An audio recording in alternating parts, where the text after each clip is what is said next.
Hi Graham, Lorraine. It's Lauren, obviously. I thought it'd be easier to talk through these drawings rather than send a big long email. I think it just communicates better.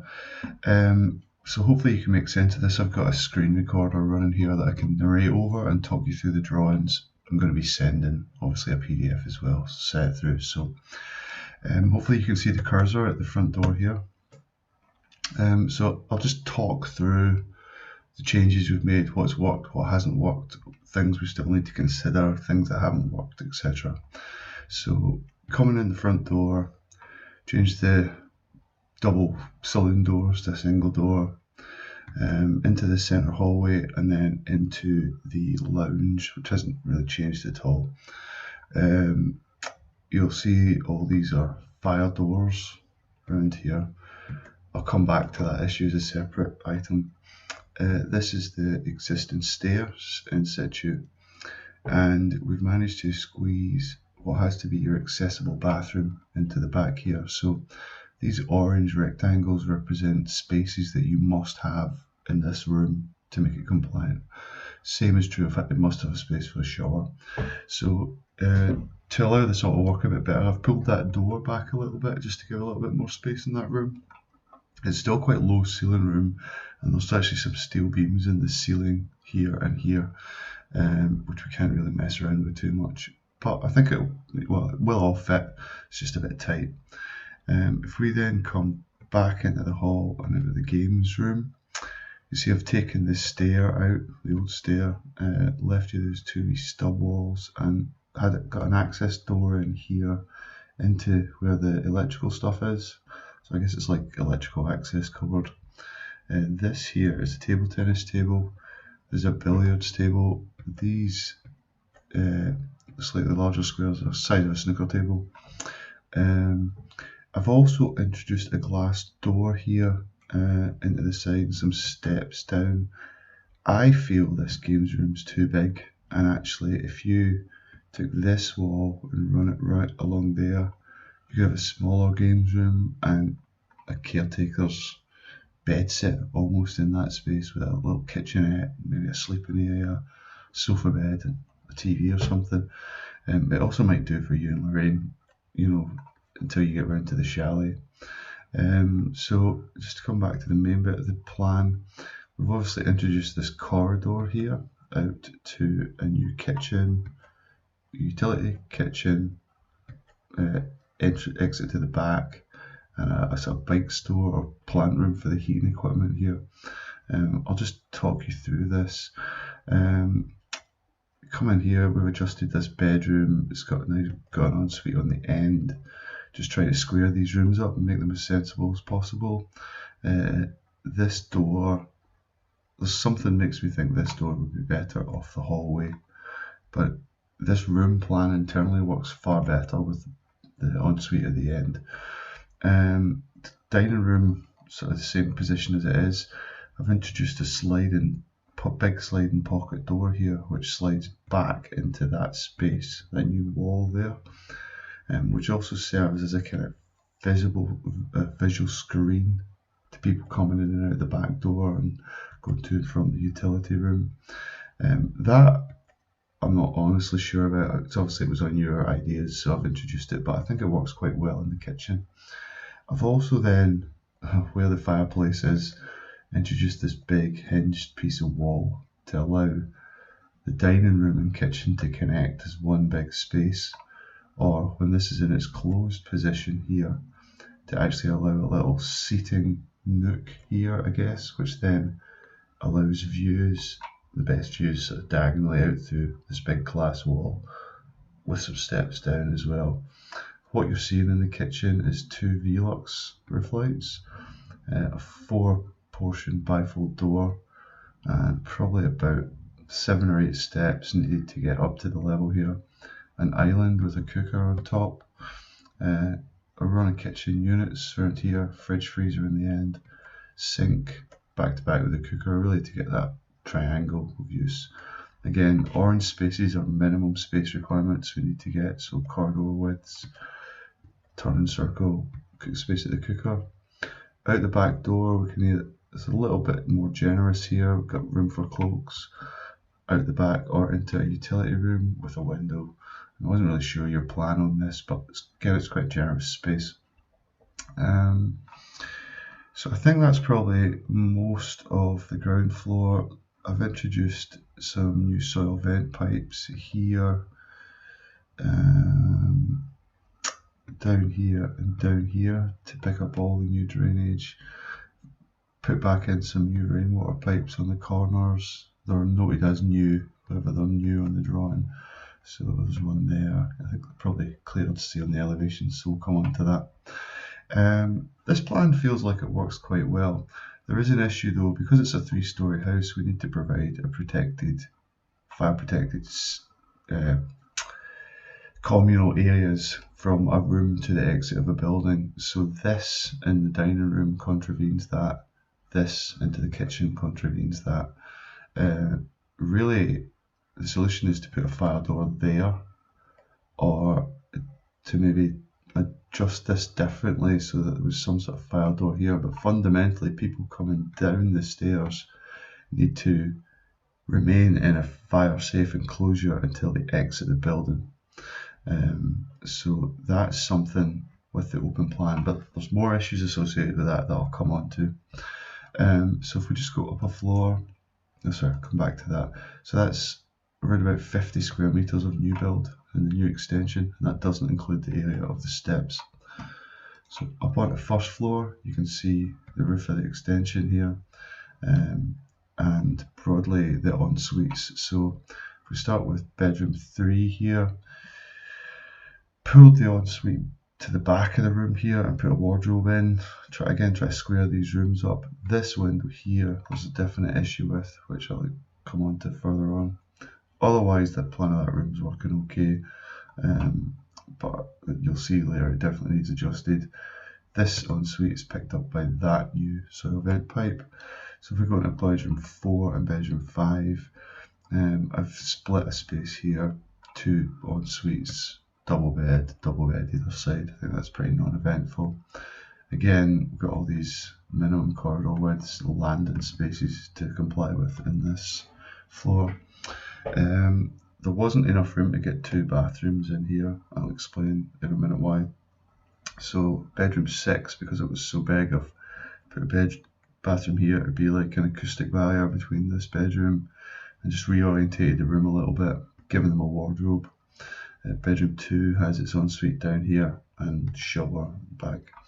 So putting this new stair in was very difficult. So this is really one of the only ways I can get it to work, mostly because I need to arrive on the upper floor right under the ridge to make sure I get 2 meters headroom over the landing area on the floor above. So what I've done over to the side here is I've left some of the other stair options that I looked at, with the right amount of steps and the right plan size. So if you want to try other things, you can, but this is really the only way it's going to work. Up to the top left of the drawing, there's actually a section of that as well, so that you can work out headroom. So this is all at 1 in 100, so if you print this out to scale, you should be able to work all this out pretty easy. There's also up here a scale for all the drawings, so you should be able to work out where you get 2 meters headroom under here. Otherwise, the plan is resolved. The hallway feels a little bit big, but it's really to make sure that you have enough you've got to get 2 meters headroom all the way up this stair. And because of the slope of the roof going this way, we have to kind of follow it with the second portion of the stair. So this is compliant. And again, you'll see we've introduced fire doors to create a fire enclosure in the hallway, the escape route basically. So I've come on to the second floor. This one went quite well. There wasn't really much of note. You'll see here, this is the ridge line. This is the other ridge line. So our landing space, which has to be 2 meters high all over that orange box, is at the highest point of the roof. That then allows us to go one way and the other way into these rooms. If we look I think Lorraine suggested going sort of 13 steps and then having a step up and a step up both sides. We would need then 2 more landings at the top of those stairs. This again has to be a fire safe enclosure at the top here, so all that doesn't really make that work. I kept this wall out here just to use that Velux again. So that allows us access straight into this room. Obviously we're raising that portion of ceiling. That'll have to be an escape Velux, but that's fine.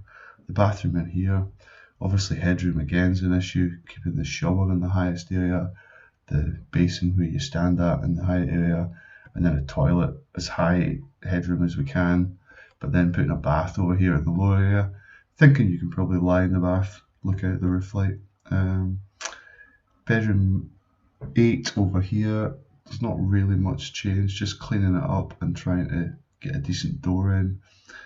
On that angle is obviously, there's like a ridge beam in there, so I'm still a little bit, it's a complex sort of 3-dimensional space to work out here what's actually happening, so I'm still a little bit worried we might have to angle the entrance into that room, but I'm trying to avoid that if possible. So that's really the plans. The roof plan really just, it's what's needed for the planning application, but roof of the extension showing the Veluxes and obviously the removal of the chimney. So just come on to the elevations. This is the front elevation. Chimney's removed over here. You'll see this new downwater pipe which catches that gutter and technically that roof as well. And then this downpipe here which is catching the other half of that roof. This is our extension. I think I need to show you the 3Ds that are coming for you to fully understand it, but I'm thinking sort of timber here, still to agree on a roof finish. I quite like the bifold doors, large steps, and then a render, I think probably a white or off-white greyish render wall here. Again, I think this makes a lot more sense in the 3D. I think the thing I noticed, we're looking to put a hopper box in here to catch the 2 down pipes to tidy all that up. So move on to the south elevation. This is the clash from the upstairs bedroom, the window I said we have to talk about. So I think we need to move it or look at it. There's a couple of different ways to deal with this, but this is the end elevation of the new extension. This is the door of the bike store plant room. And this is a small window which is actually centered on the opening into the dining room.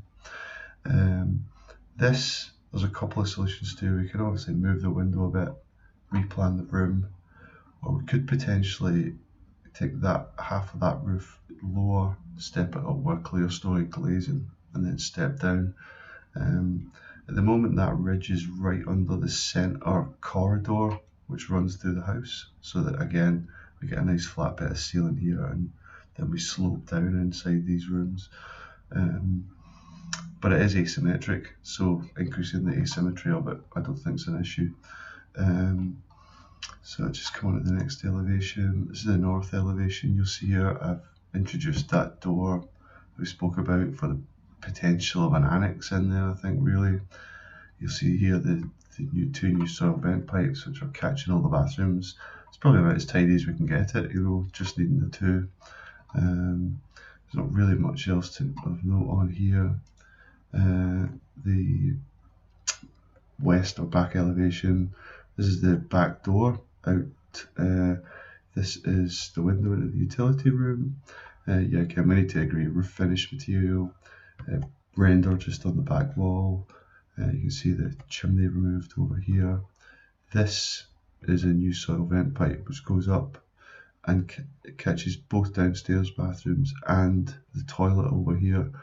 This is a bit longer than I would like, but it is on the back of the building, so kind of come to terms with it, I guess. So that is the plan drawings, the 2-dimensional drawings. So if I can just reduce them for a second, and what we can do is look at the 3D. So this is it very crudely modelled in 3D. These are the bifold doors, steps down, timber paneling, and this block is representative of the main house. You can see the landscape's pretty crudely modelled, but it does indicate that there's quite a slope up the side. So there's a couple of ways to look at this. So obviously in here you would see kitchen units, and a kitchen island potentially with cooker and sinks and things, and probably wall units on the back wall, maybe something like that. If I take round to another view, you start to see the gable of it a little bit more, how it sort of tries to stop the steps and stop them having to go on into the countryside, and deals with the slope a little bit. You see the timber, still not sure what material is going up above those bifolds, but there is a little bit of an overhang there, so you can open that up and sit out here and things like that. Again, you can see you get some quite nice light into the space. A little bit closer, you start to see how you get light in the V-luxes in here, things like that. Just how it's a nice, what we'll call it, a robust edge to a building that you can sit on and use. I think there's a final aerial view. Yeah, so it just gives it, I think the roof is slightly shallower pitched on this than it's on the 2D drawings. This is quite crude. I was a bit worried it looked a bit too much like a chalet when it was like that, but it's obviously I was thinking about that window that's located up here and how I could resolve that. So yeah, so a couple of issues then, just to come back to on the whole. If we just go back to the CAD plans, so this issue to do with fire separation and a fire safe route out of the building is definitely an issue.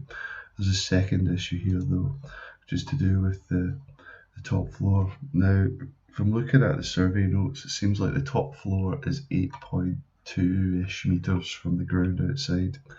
Critically, it means that it's over 7.5, which means that it needs two means of escape or an alternative approach. And the alternative approach, general consensus, is a sprinkler system.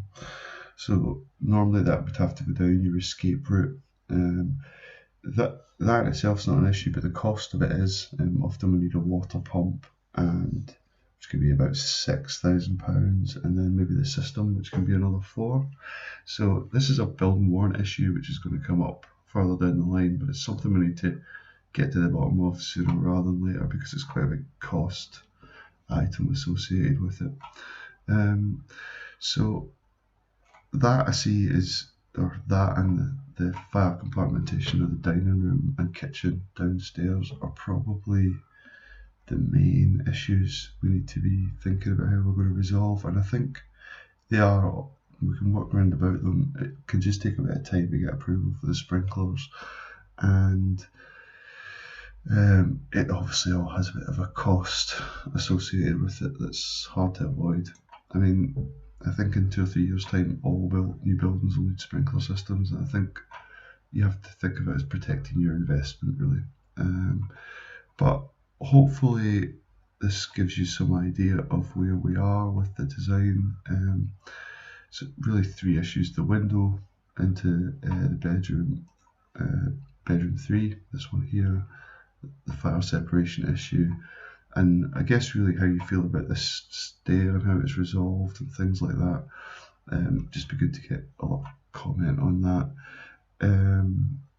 My feeling on colours for rainwater goods and things like that. If we're going for PVC, probably the choice is terracotta, black, or dark grey. I think I would always go with the dark grey. I think I would go with the dark grey for the windows as well. I think for the roof extension as well, I think it'll all tie in really nicely, actually. But I'll put a bit more info about some of your specific queries in an email. And yeah, I hope you like all this. Cheers. Bye.